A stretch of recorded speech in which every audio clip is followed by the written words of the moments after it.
Hi guys, in this video I'm going to show you how you can withdraw money from KuCoin, right? So first of all we will go into the Play Store, and here we have to download the app, right? So just right here KuCoin, and I have already downloaded it, so I will just open the app, right? And here there's ads, so we have to wait for a few seconds here, right? So here on the asset section, or you can also click on the profile section, which is on top left side corner, right?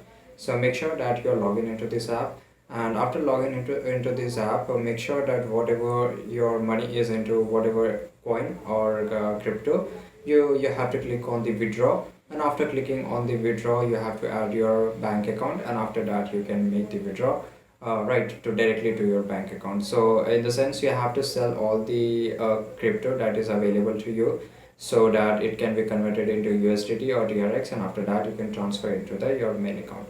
So this is it guys, I hope you enjoyed this video, and if you did, like this video, subscribe channel. See you in the next video. Till that time, take care, goodbye.